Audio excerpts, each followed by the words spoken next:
Hello, everyone, and welcome to Twillow Talk. And I am Tana Scoggin from the Twillow Lifestyle Community, Twillow Lifestyle Academy, and I am joined today by our beautiful co-host, Jennifer Tchaikovsky, and our special guest, all the way from Scotland, Leslie Marsh. So I am an energy healer, channel, Celtic Shamanic High Priestess, Crystal Master. I do stuff. And Jen, do you want to say what you do as well, please? Sure. You guys know I'm a registered psychotherapist, certified Canadian counselor, intuitive life coach, do the energy stuff as well. And yeah, let's move on. I want to hear about Leslie. Tell us about you, Leslie. Well, I got a lot of stuff too. Awesome. So, Shamanic practitioner, storyteller, teacher, workshop facilitator, and at the moment into bridging between the shamanism to the psychology end of it with the culture of nurture within businesses these days too. Awesome. Cool. Awesome. So we'll say hello to a few people. We're super excited to have you here, Leslie. It's quite an honor. And let's see who we've got on today. So we have Annie. Hello, Annie. Thank you for joining us. And Jackie. Hi, Jackie. Nice to have you. And we have Fogo Pogo. Hello, hello.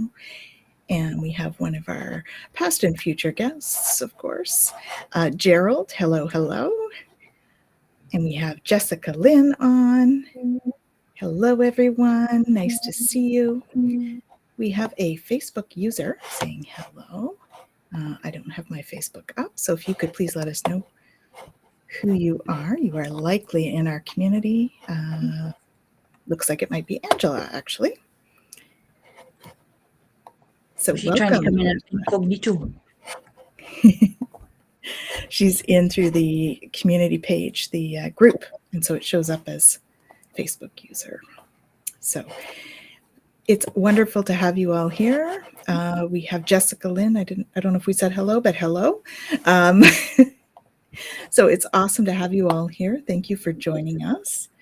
And so we usually come on and we talk a little bit to our guest. And what are you up to these days, Leslie? What's coming up for you in terms of what you're working on and what the world events are telling you and all of that stuff?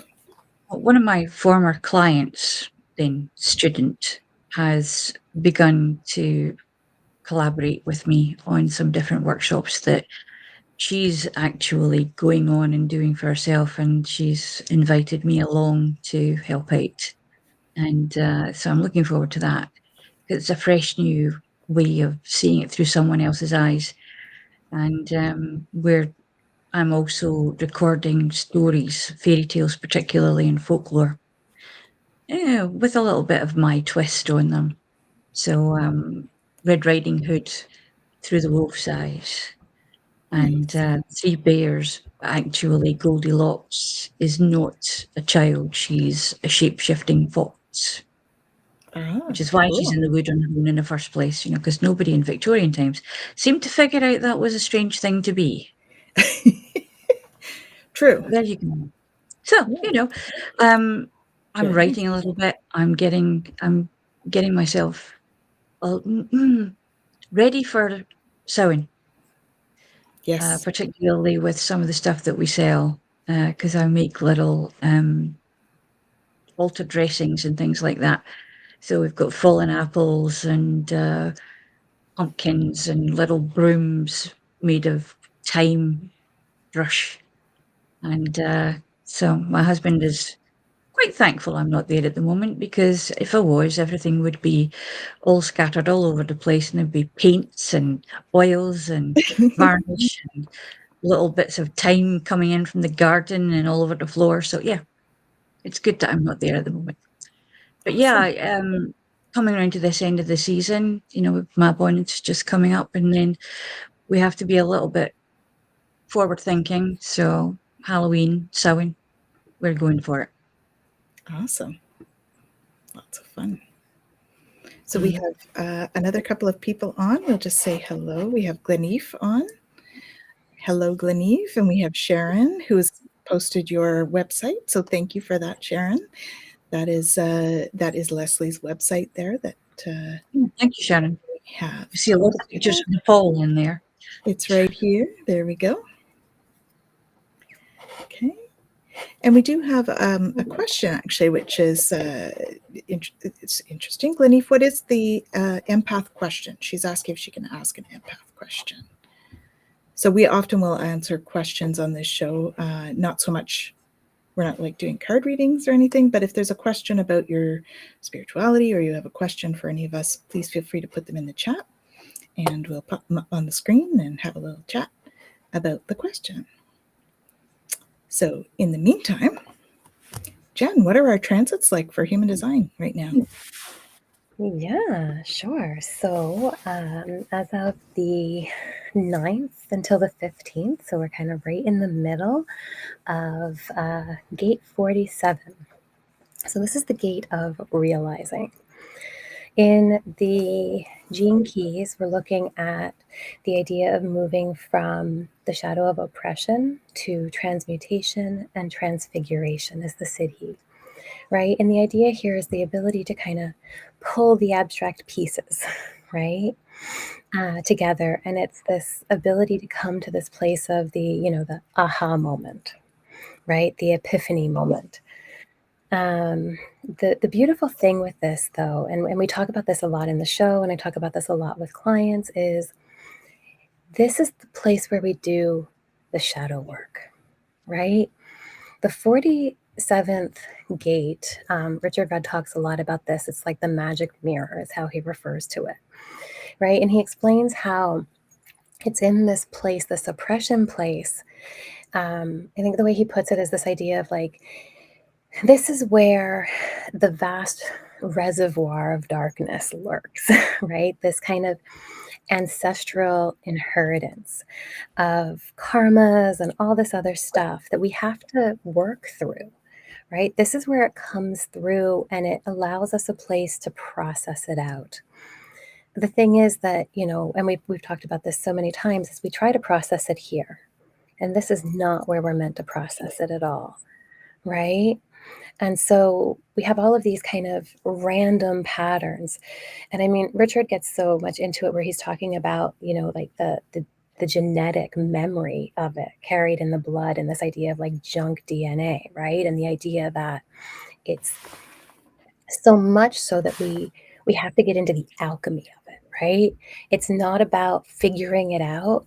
It's about transforming it within us, transfiguring it, transmuting it, changing it within us into new energies. And in order to really do that, we have to look inside. We have to be willing to look at what's coming up for us. We have to be willing to look at the shadow, right? And so much fear comes up in that because a lot of times there's fear of the darkness and there's fear of this part of us that, we think is going to take over. But, I love how Carl Rogers talks about the good place, right? And it's not about being this, person who has it all together, who's all good, who doesn't ever have any problems. It's about the person who can recognize the anger and make peace with it. The person who can look at the sadness and say, this is okay. I can work through this. I can handle this. I can sit with this and I can love this and embrace it and comfort it and allow it to have its place and then move from there. Right? Because in doing so, there's nothing in that to fear. We don't have to worry about exploding or doing anything that we're going to regret later because we're allowing it to have its place. Right? Sorry, it's Robbie the cat. I'm just moving. It's hard to read the screen with a cat in the way, isn't it? Yeah. And so, oh no, she's crunching on it. She's crunching on a stone, and I don't want her to do that. So the idea here is, if in this time, you find that you're experiencing hopelessness, right? This kind of collapse. And most of the time it's this mental collapse, right? Because we just can't take the oppression of it, the trying to figure it out, right? Or we find that maybe we're more reactive and we're in this kind of like dogmatic place of, no, this is how it has to be, right? Those are signs that maybe we are not allowing the shadow place to come out and to allow it to have its place so that we can work on the alchemical process of transmuting it, right? So notice it, take that step back, take that breath, allow some space so that you can, sit back with and allow it to have it say, right? We talk about emotions being messengers. Mhm. Allow it to tell you what it needs to tell you so that you can work on changing that into what's next for you, right? And have this beautiful gift of transmutation, Awesome. right? One of the quotes I actually do want to pull up that he said, the very thing that terrifies you the most is your route to a higher evolution, Right. right? Yeah. Because it often means that we have to go through the shadow.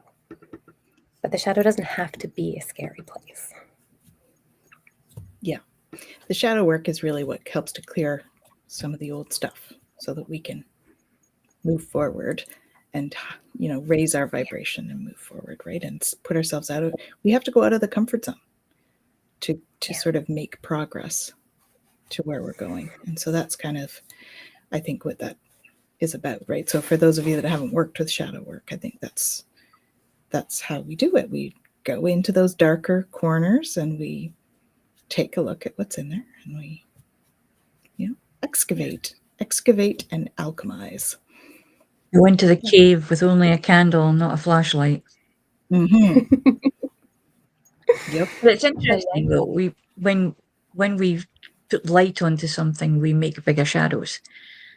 And it was one of the things that I was reading yesterday was the best way to deal with shadow is to turn the lights out. And then you're just inside it. And I think a lot of the time it's got to do with when we're afraid of the dark, sometimes it's afraid of being by ourselves in the dark. Yeah. And being afraid of ourselves is a darkness itself, it's a shadow work itself. And when we don't want to go in there, we need guides who will help us to go through that and lead us in there. Because, as well, we know, don't we, Tanis, the wolf is the guide, he's the pathfinder, and he's going to take you to the places that you didn't want to go. You have to go at one point, but you didn't really want to go. And when you see wolf coming, you're like, okay, this is going to be interesting. Okay. Yeah, I'm going to have to go that way Exactly. now. Yeah. It's time, is it? All right, Yeah. fine. Yeah. Definitely. Yeah, definitely at the moment, particularly this end of the year, is the time for the genetic memory for the ancestors. It's all stirring around in a big cauldron. It's, bringing things up, and we've got to put all the new ingredients in, all those who have passed this year, particularly, and any expectations that we have or had of those people that perhaps we feel that we didn't get a chance to say anything, and it's going to sit there and mither and waste our lives looking at it and thinking, oh, I wish I'd said, then say it, Mm-hmm. particularly on the night, 31st of October, say it. Yeah. It's amazing how it can work. Yeah. Well, the veil is thin at those times, if not Yeah. non-existent. So they hear us anyways. They do hear Yeah. us. So don't be afraid to talk to them, guys. Like, put it out there because they can hear you. Yeah. So quick hello to a few people that have joined us. We have Michelle. Hey, Michelle from Astrological Tarot. Thank you for joining us. It's good to see you. And thank you so much for posting all of our stuff, Sharon. We appreciate that. And we have a few people that are work lurking, lurking while they're working. Cool. It's great to have you. So, are we ready to pick a topic? There we go. Yeah, definitely. Look at that. I can hear the cat. I think we need to put this up. Enjoying yourself. There we go. Perfect. So maybe you can tell people a little bit about how you work with your clients, Leslie. In many different ways. It's like anything else that's made to fit the client, whatever they bring, the energy they bring. And occasionally there's a little bit of confrontational work that gets done. And in Scotland, we're quite good at that, particularly in Glasgow. There's a very kind of energy. So, if they come right up to your face and say, well, this is what's wrong, and I want you to fix it. And we have to sit and say, well, actually, we don't do that because it's not our stuff. It's yours. So what we'll do is we'll make a space where you can deal with your stuff. And we'll teach you how to invite other guides in and resources. And then we'll show you how to go where you need to go. But then it's really up to you. And there's the healings, but I think the storytelling is one of the most powerful things that we have, because we're all telling stories all the time. Every time we open our mouth, when someone says, and how are you today? It's become this glib thing that people say, and they don't really expect to be told. They expect to hear oh, I'm great, thanks, or I'm fine.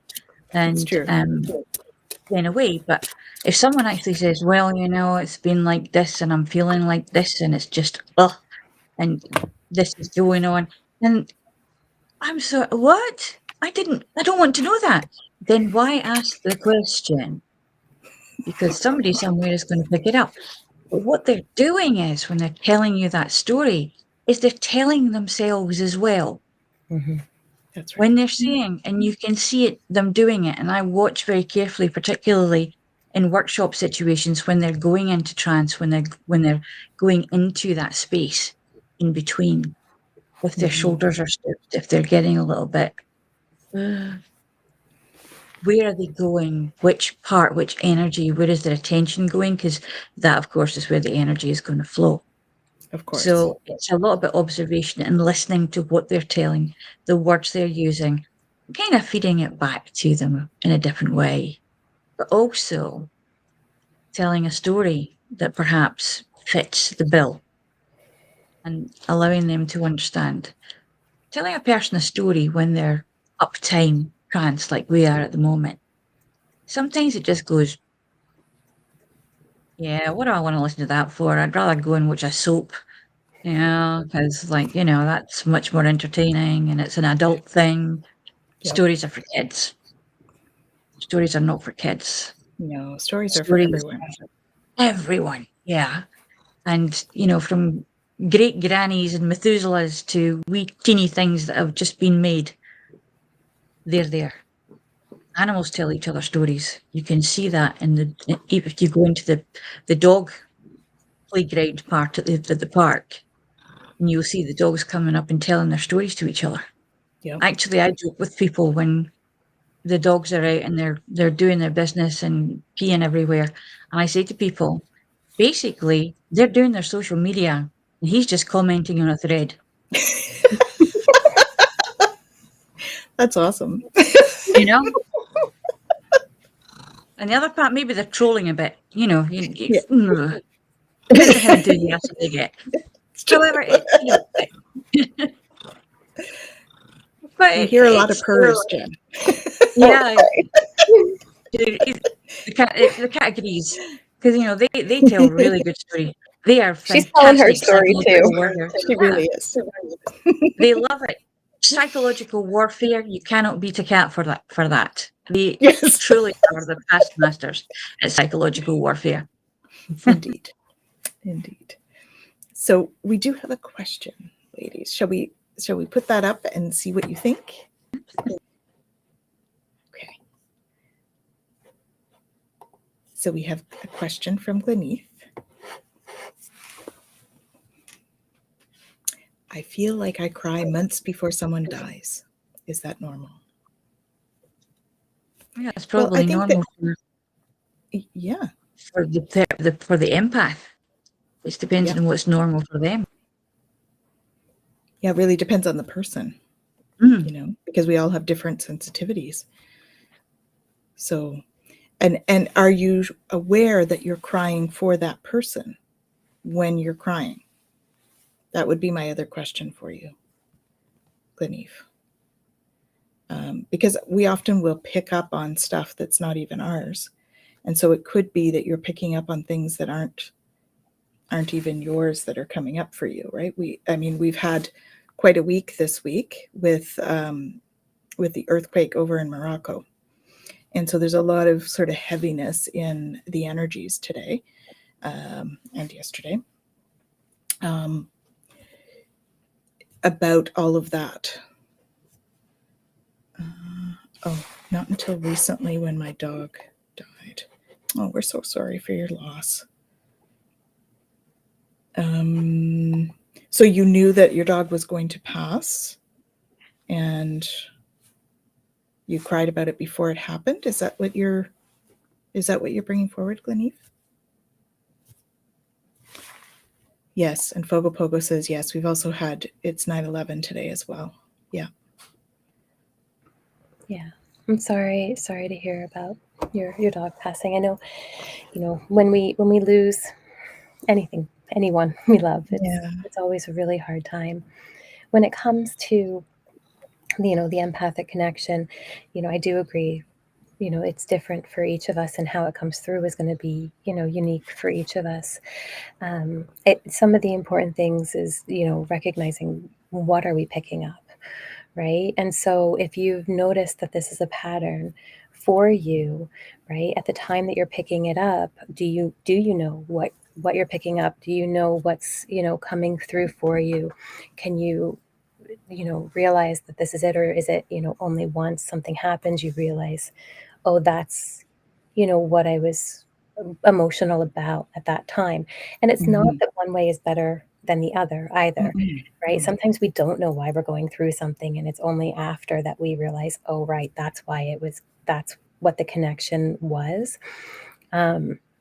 You know, but the more that we recognize a pattern, I think the more we have an opportunity to connect to that, and the more we have the ability to feel into it, so that when we have that kind of emotion show up for us in the same way again, we can explore that and kind of feel into it and go, okay, this is kind of the same feeling again. And we can allow ourselves to, you know, explore that within, you know, I'm very mind, body, spirit, right? So we want to feel it. How is it feeling within me? Is this the same feeling as I was feeling before? That have that same kind of connection, and then ask spirit, is there anything I need to know about this feeling, about where it's coming from? Is there anything I need to do with it? Do I need to just be intercessory for it? Am I here to just process it right now? Right? Or is there an action I need to take with it? Yeah. I think actually with the fact with the dog, even 5 years before, when animals are ill, they know themselves very early on in the process that they're going, and communicating that, particularly with the ability of an empath. Dogs and cats, animals per se, are all empathetic. They are all empaths because they live in the world of energy, and they live in the world of the biofeedback. And when we have a relationship and that we are pack with our animals, they will show us in different ways. And if we have the eyes and the ears and the feelings that are open enough to understand that, and to, oh, hang on a minute, that's not quite right. Are you not feeling too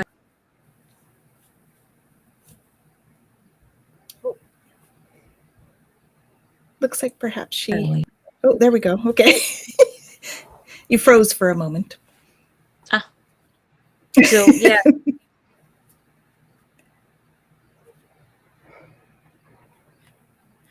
So the interesting part about this is that Leslie was actually a veterinary nurse as well. So Wow. it's that she did that for Mm-hmm. a big part of her career. So it's I always find it amusing when we have all these connections that come through for each show. So while we're waiting for Leslie to come back on, I just want to say a quick hello to Joyful Journey. Hey Jen, how's it going? Thanks for joining us. And so Michelle says, yeah, there's no normal. People may tell you there's a normal way to grieve, but there are a few things as deeply personal as the grieving process. And you can only embark on that journey as you see fit. Yeah. Very true, Michelle. Mm-hmm. Mm-hmm. I was, while you were frozen, Leslie, I was letting them know that you were a veterinary nurse as well. Yeah, I started off as a zookeeper and worked my way down from elephants to dogs, cats, and small furries. Awesome. Oh, hello, Twisted Sushi. Thanks for joining us. She's just joining us here for stopping by. Good to have you. Awesome. Yes, I mean, grief is definitely a very individual process. You know, people deal with it in very different ways, and there is no right or wrong to that. And just allowing ourselves to process the energy in whatever way we need to. So, you know, good majority, you know, process that energy through tears, but not everybody does. Some people process it in different ways. And so tears is a great one for people because it's very quick in terms of you're quick to cry when that happens, sort of thing. But there's no time, like there's no time limit, no timeline for grief. It can be a day, it can be years, and everybody has their own process with that. Yeah, exactly. Mm-hmm. So Michelle is one of the teachers as well for the Twillow Lifestyle Academy, and so this is from her, the Astrological Tarot. Some of us feel sad when someone dies. Some of us feel angry. Some of us feel nothing at all. Also dealt with inhibited grief, which is characterized by suppressed emotions. Yeah. Yeah.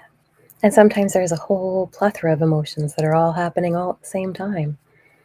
Yeah, You know, I can't tell you how freeing it was when I realized you could actually, it's okay to feel like all of those emotions all at the same time. Because you think you have to, you know, pigeonhole. I'm sad and only be sad. In my logical mind, I thought I had to only be sad and then only be angry and then only be... I don't know why I thought that, but I did for a while. It's a wonderful way of multitasking with emotional content. You know, you start to laugh and then you cry, or you start crying and then you go into laughter. Mm-hmm. When we think about it, when people die and we go to funerals, the wake part, we start off all sad and saying goodbye, but then we go into remembering, and the spirit of the person almost comes into the room, and everyone is laughing and joyful and smiling about the things that happened. But then there's always a little bit of a tinge of sadness as well, because that's it. That part of their story has ended. Mm-hmm. Mm-hmm. Yeah. It's like a bittersweet, right? We remember those, and we will always have those memories of people. Yeah. Well, that's it. There's so much that we can feel at the same time. You know, like even what Kaylee was saying, Pogo Pogo, with the, you know, sometimes there's relief when somebody is suffering. There's relief that they're not suffering anymore. Yeah. We're sad that we miss them. We laugh at memories. It's, you know, it's okay, and it's okay to feel it all. Right? It is. Such a beautiful thing to know that it's all okay. And if we can give ourselves permission to feel all of the feels, then we can get through it. Mm-hmm. Yeah. When we suppress, it makes it more challenging, I think. I think that's when we enter the wallow, when we suppress. I mean, It's okay to go and have a wallow, but don't make it your postcode, or as you guys call it, your zip code. Yeah. Yeah. Hello to Morella. Thank you for joining us. Good to see you. So as per our usual modus operandi, we usually pick a card from this deck here, James Van Prague, for a topic. Shall we see what comes up today, ladies? As a topic. Well, this is appropriate. Adversity. I accept that challenges are the best way to learn. Oh, yeah. Adversity. So, our topic. What do you guys think out there? It's looking at the other side, isn't it? It's the adverse of what you would be doing. So when we look at what would be happening, we see more. Like we were talking the other night there about the reticular activating point. If we go about with blinders on all the time, we are never going to find the adverse unless we are setting ourselves for the adverse. It's very much law of attraction in some ways. And when we get up against adversity, it also shows us how we cope with things. Some people will say, "Oh, you're so brave," but what happens is that you don't actually think about it as being brave. You're just doing it. You're just saying, "I'm going forwards. There's no point in staying stuck where I am or going backwards." Because what we have to do is we have to keep rolling along with it. And if you roll with the punches, they don't quite hit so hard.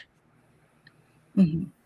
But if we don't know that we're being challenged, if we don't have the adversity, how do we know we're not stuck? It's true. And we have to have that to learn, right? I always call it the grist. We have to have the grist in order for us to learn and evolve. Because if we didn't, if everything was always peach keen and we didn't have the adversity, how would we learn? And our whole reason for being is to learn what it's like to be human. And that includes adversity. It includes what we consider adversity. Yeah. So Morella loves your accent, by the way. No, thank you.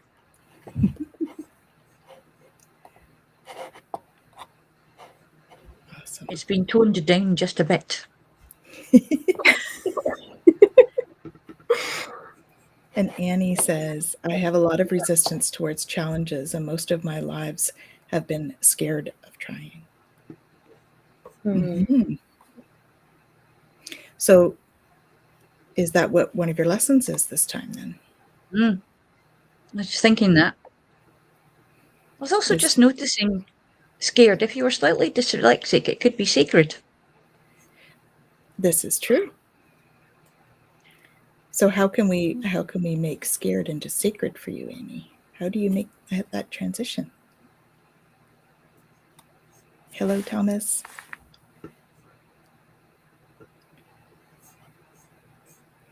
Mm-hmm. Yeah.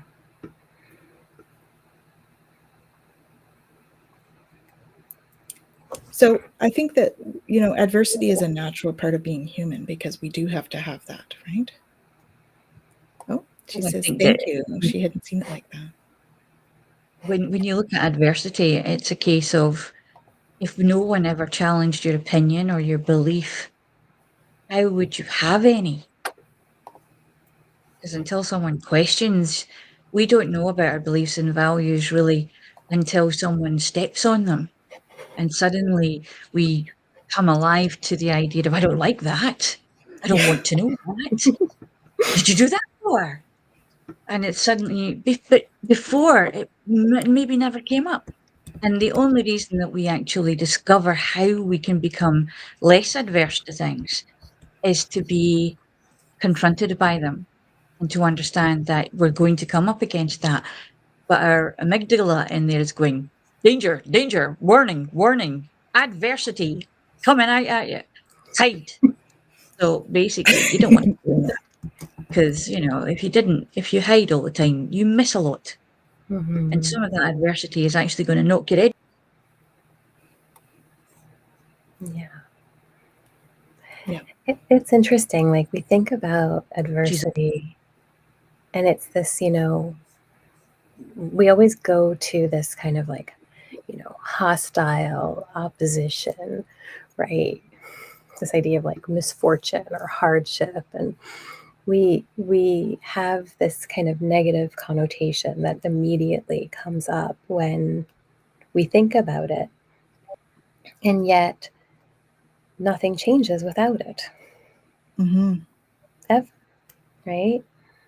And if we think about, do we really, and I say this all of the time, and I know we've talked about this before, this idea of like, I know I'm not the same person I was, yesterday, let alone the same person I was, a week ago, a year ago, 5 years ago, 10 years ago. Thank God I'm not the same person I was, right? And if it wasn't for the adversity that I went through, would I have just continued down that road being who I was?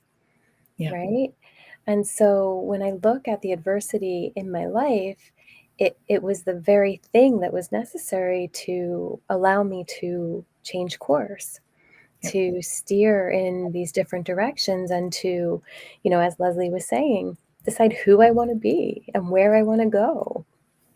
Right? It was enough to be, oh, here's this wall. What do I want to do about it? Right? Yeah. Right. But if that never showed up, how many of us, I know myself included, would just putter along doing the same old, and never make a change and never do anything different? It's slightly ironic, isn't it, that we are so adverse to change when actually we have done nothing but change from the time of our conception onwards. Even as a species, as the universe, the Big Bang was a conception. And then everything started to change.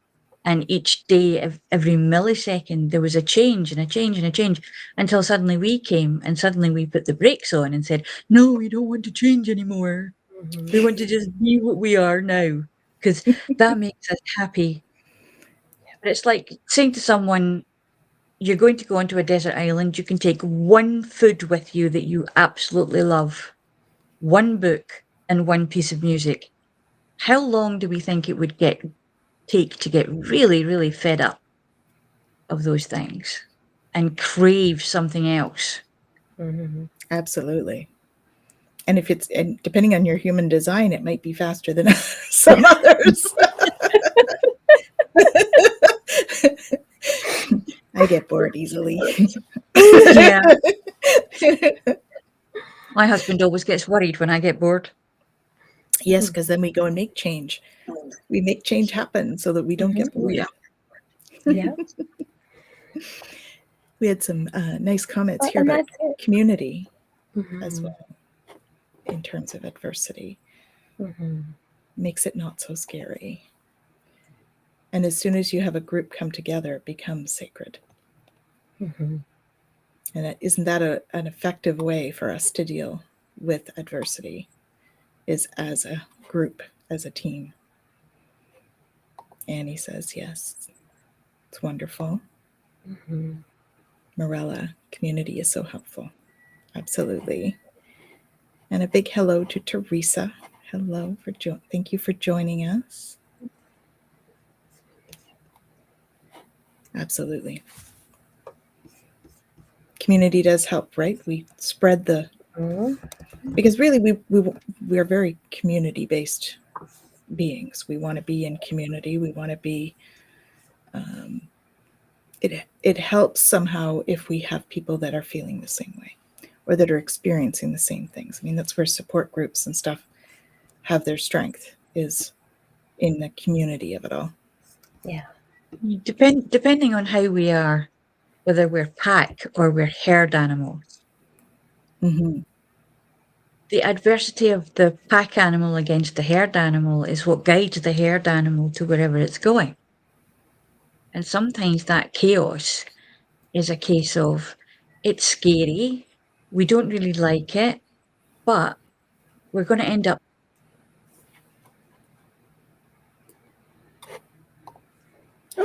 She froze. somewhere. We're freezing. Yes. Oh, hang on a minute. I'm in Scotland. Of course I'm freezing. Yeah. It's always cold there, isn't it? Oh, it's so cold sometimes. And wet too. Very, very Yeah. wet. We get washed a lot. We're all green all the time because we get washed a lot.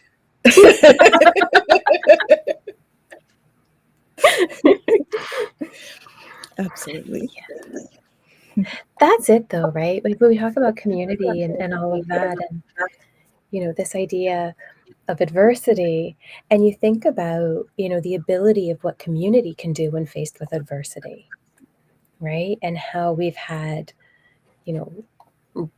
revolutions that have come from adversity, right? And great change. And we've had movements and we've had all kinds of things that have come when enough people together looked at an adversity and said, okay, this isn't working. We need to make a change, right? And even having, a spiritual movement of people together who said, okay, life is not, everything that, the 3D makes it out to be, and we come Exactly. together and we have community, and together we go, all right, So how do we choose to perceive our reality? yeah. And together we look at it and go, okay, we're gonna move together differently. And sometimes we are the herd and we need that movement from the outside. And sometimes we're the pack and we're pushing each other around, or we're pushing others around. And we're a little bit of all of it. And I think that that's a pretty incredible thing. I'm thinking about starlings at the moment. You get that, and I know there's a word for it, but I can't remember the word, where they're as a flock, as one, all these teeny tiny guys are all together, and suddenly they're like this, and then they're like that, and herring do it as Yes. well. Little fish do it as well in the sea. So it's almost like as above, so below. It Absolutely. doesn't matter which area you're in, something is doing something in that area that happens elsewhere. But we don't normally know about it, so it doesn't really matter. But they are reacting and responding to good conditions and adverse conditions in their area. I mean, when you see the bait balls that go on and the sharks coming in, now that's adversity for you. Yes. Let's all clump together and we'll be safe. And then you get the odd tiddler and somebody's going, oh, hello, gotcha. Yep. So I think that safety in numbers is there also. But there must be one mind for that to be able to happen. Some don't catch on quite as quickly, so the stragglers kind of get lost. But with the starlings, they are so fast and so beautiful when they do that. Absolutely. Amazing. Absolutely. Yeah. What a beautiful comment. We're all family here. Absolutely. We have Jacqueline, Michelle, Annie. Absolutely. Hello, Estella. Thank you for joining us.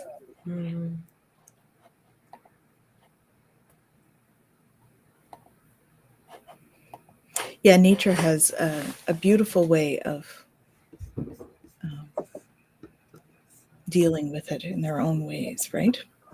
Like the birds adjusting. In many ways, they're very flexible. I think we need to learn a lot more from that again. I mean, we used to be very close with it. We used to be so connected. And then suddenly we decided that central heating was much better.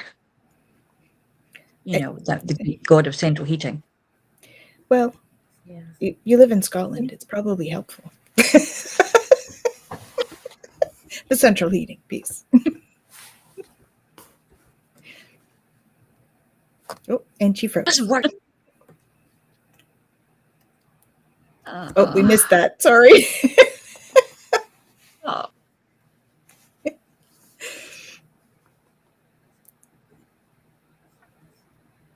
Yep. Nope. bye. There No. we go. There we go. No. Now you're back. Okay. This is the adversity for me. Wi-Fi. Mhm. Wi-Fi connection. Yep, that's I'm where we not have at to be home. that. Gotta We love have to be that technology. flexible. Flexible. Mm. Flow. Mhm. Hmm. Awesome. So we have 15 minutes. What do you guys want to talk about in terms of adversity? What are your experiences with that? How do you guys deal with that? Do you have any sort of tips or techniques that you guys work with to help our clients with that? And what about our audience? How do you deal with adversity? Yeah, murmuring. Mm-hmm. It's got a lot to do with your state of mind. Mm-hmm. Yes, a murmuration. Yeah. There's a lot to do with your state of mind. The mindset that we have, and understanding that, as Mr. Milton Erickson said, we are always more than we think we are.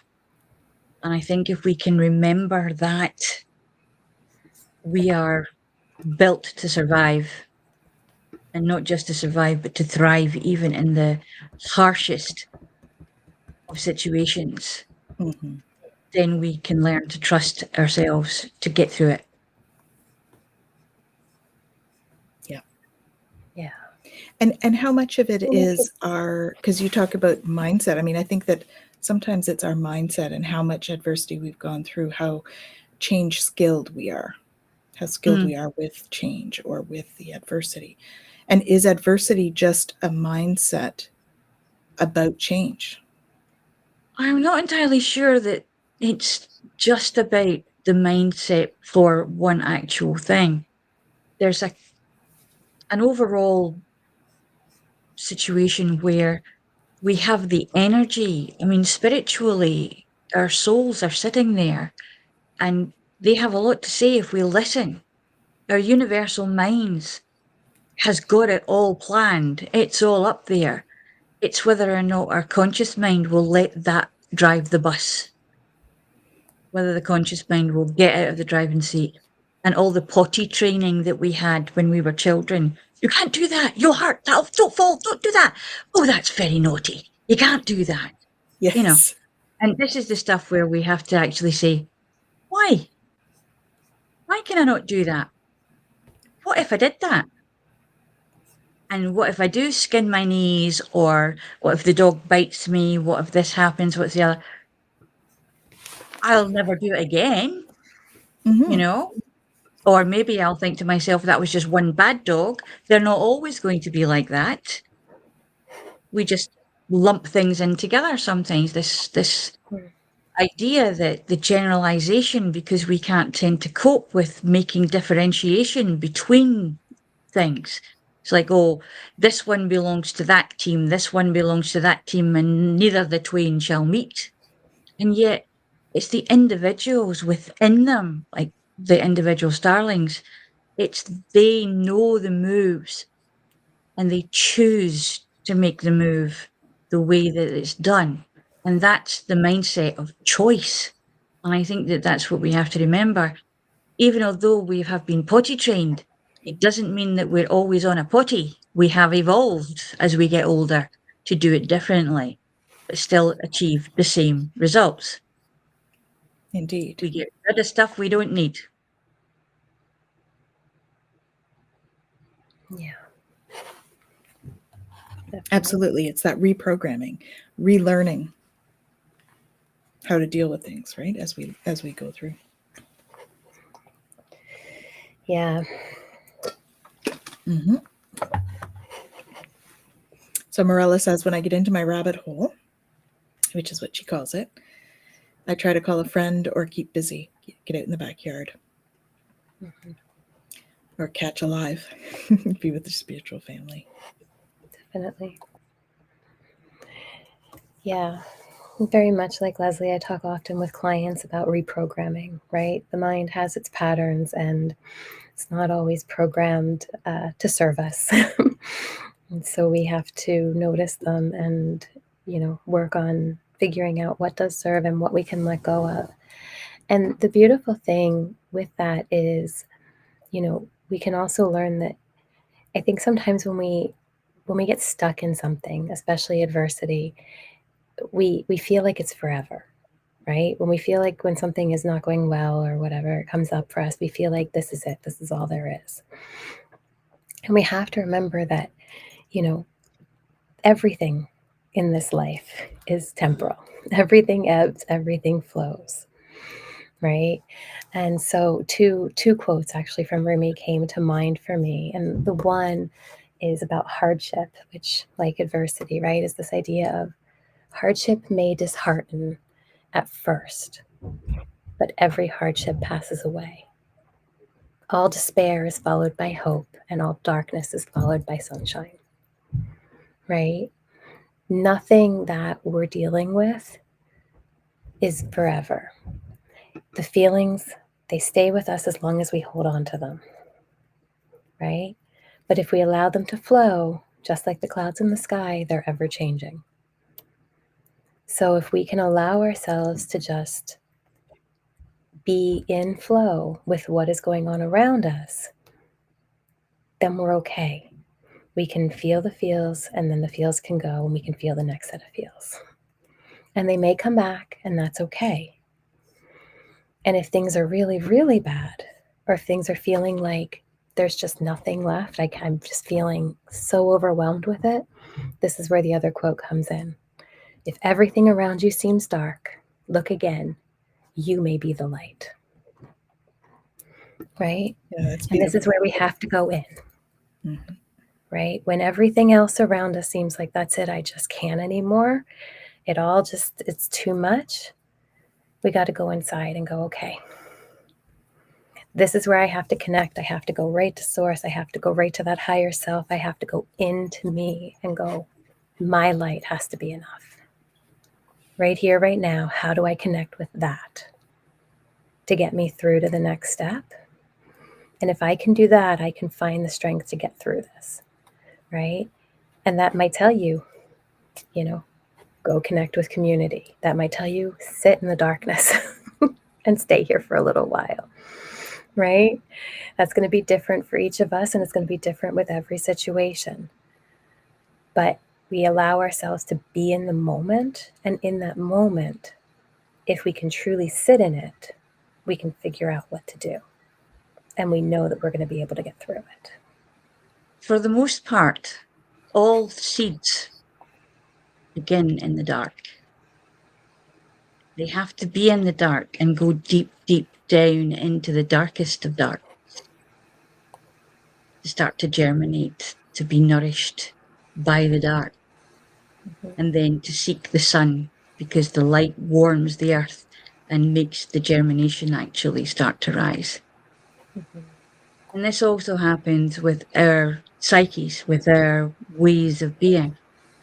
When we're down, when we're really in the dumps, and it's so hard to lift our heads, sometimes the best thing to do is to dive deeper inside. Because when we do that, we suddenly, and someone uses the rabbit hole. Mm-hmm. Every rabbit hole is part of a warren. So for every entrance, there is an exit. Yeah. And there's always a road out of every warren. You might come out in a different place every time you go in, but you will come out of the other end because it's all cycles. Mm-hmm. Everything we do is in a spiral of cycles. Yeah. So we're, again, like,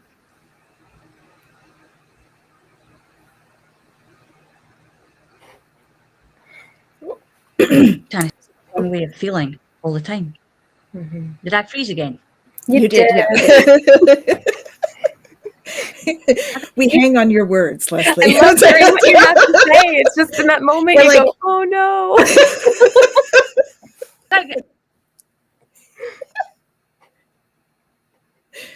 Apparently, we're an anti-anxiety.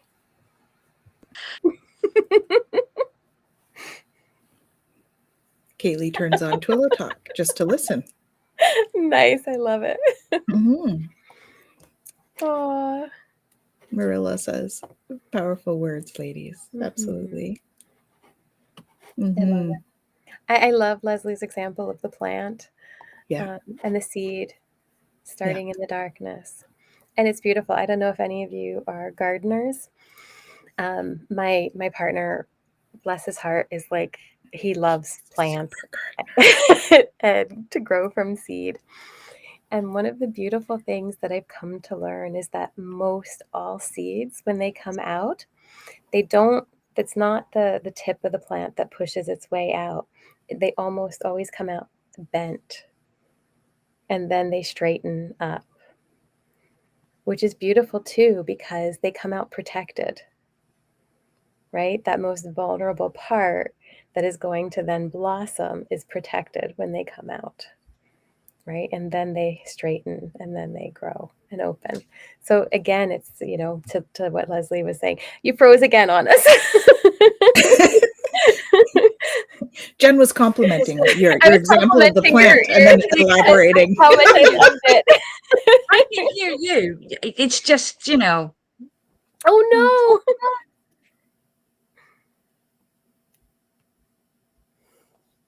I'm used to it now.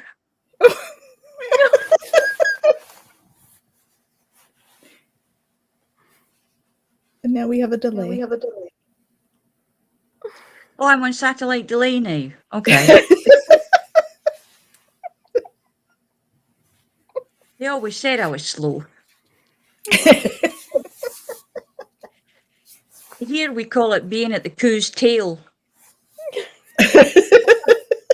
That's me, Leslie, always at the coo's tail.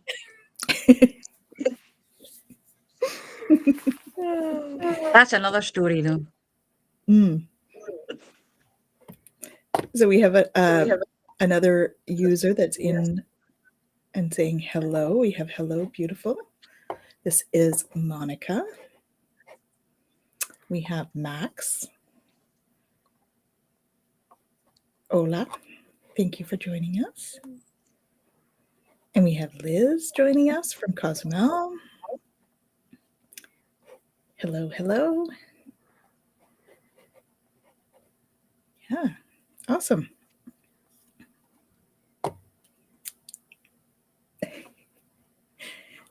We have the best chatters. Most definitely. Well, this is coming to the end of our hour. Mhm. So, what shall we finish off with?